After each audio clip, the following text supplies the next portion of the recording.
Let's try him one more time. Bubba, are you there? Glenn, it's Bubba. Hey, how are you, man? I've been trying to get a hold of you all morning, buddy. Yeah, I'm sorry. I mean, you got 36,000 affiliates and, heard in Bora Bora, News Talk Bora Bora, I know. So tell me what your take is on this Tucker Carlson issue. It's the snowflaking, can't accept no, refuse to lose mentality that everybody has, where if the other side would just put a good candidate up and worry about, issues at hand and not trying to get people's lives ruined based on technicalities. I think it's just absolutely ridiculous. And I think it's basically an assassination or an attempt to assassinate people that do out of the box or different type of programming against the establishment. I think it's trying to quell everybody.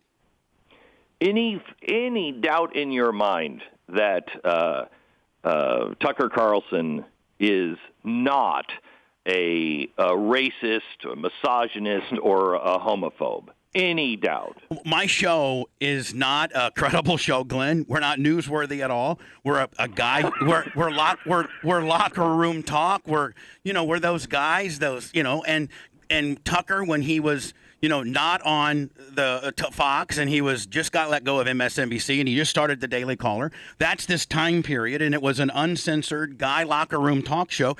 We weren't trying to be, Bubba News Talk, Crossfire with James Carville. We were just the dudes, and no, he's none of that, Glenn. He's just a regular dude, likes to go fly fishing and maybe smoke an occasional Marlboro. That's all he is, a regular dude, period. So, what do you take from all of this, Bubba? I take that they have went to the guttural bowels of radio. Me, we're not credible. They've gone and went and got the autistic kid that has Tourette's and taken a few of my tics. Tucker and I are friends, and we talk like dudes. And I think that this is, and Glenn, I didn't vote for. I'm not either. I voted for myself just so I could say I didn't vote for either one of them. Because I don't like, we don't do that sort of deal. But I think this is the other side, the left, as everybody calls it, playing their stupid games because they're in trouble and they don't have a candidate, and so they got to play the Mueller game and the Roger Stone game and all that kind of game.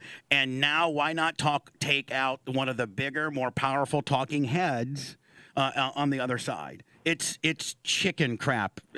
On the words on your show, the words I could use. Yeah, I know. It's chicken crap, Glenn. It's absolutely. Yeah, we'll keep the guy talk to some other time. Glenn, I got to tell you, we've been listening. We were doing a Glenn Beck-a-thon trying to get you live on the air, and it was the first time in radio because we would have been broadcasting 970 FLA over our station, and we were doing a Glenn Beck-a-thon, and we talked to a lovely call center woman in San Diego, and we were doing updates saying, "You're listening to a Glenn Beck-a-thon," and we were trying to get Glenn Beck on the air, buddy. Well, we got a lot of mail. I was going to say I need to get Dom Theodore on the phone, or Randy Michaels, or Gabe Hobbs, or Roger Stone, or Brian Kilmeade, or John Morgan, or Bob Pittman. I mean, I know you know them all. Ryan Seacrest. Glenn, you're so well connected. I need your help, Glenn. What would you do if you were me, Glenn? I would do exactly what you're doing, and I wouldn't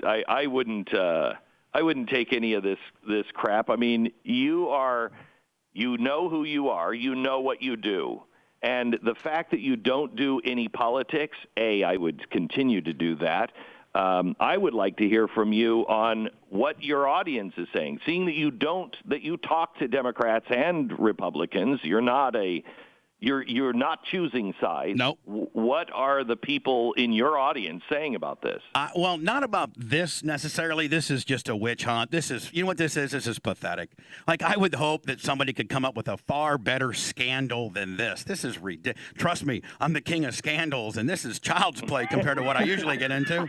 I mean, Glenn, this is romper room stuff compared to what I usually do. No, but the pulse of America, Glenn, to kind of I'm 52 years old, Glenn. You know that I've been in radio, whatever. You and I used to go to the Zychek's Lounge every once in a while. 4002 Gandy, my man. I mean, I'm kind of a guy's guy, and I think this is kind of the pulse of America. Not necessarily about this particular issue, but just Trump and the Democrats and the Republicans and all this. Is that I think most men think that Trump's doing a pretty good job. And this comes from a guy that's not very conform, but he kind of needs to be at times a little more presidential, just a tad. I like what he stands for, but just a tad. Like somebody needs to take that damn Twitter thing away from him and kind of chill out a little bit, Donnie. That's what I'm saying. Is that a good message, Glenn? I think that's a great message because I think that's what people who support Donald Trump generally think that. You know what? Look, he's got his own issues, and he's got. Please stop tweeting.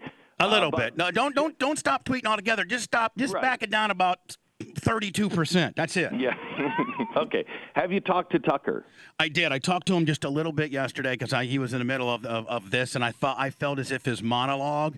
I almost cried afterwards because it was just like not only did he stand his ground because he didn't do anything wrong, but he stood. You know, as much as the Democratic talking heads, Glenn, maybe want to get behind this, the CNNs and what have you. At the end of the day, journalists need to take a long, hard look as to what Tucker's saying because they're trying to take your freedom of speech and the way that you look at things, right or left or indifferent, away. They're trying to quell. What the people don't realize is not the left is trying to quell everybody. Not just the Michael Savages and the Glenn Becks and the Tucker Carlsons, and they take a shot at the biggest guy, and the biggest guy basically gave him the middle finger. And I thought his monologue was brilliant as a broadcaster and as a talent. Not that I'm not that I'm either. I'm barely either, Glenn. Thank you so much. Hey, Glenn, let's keep honest to God, Glenn. We have a lot of great friends, and let's keep in touch. I've always honestly admired your work, and if you have a 3X Christmas sweater, I'd like to have it, buddy. Bye, Glenn.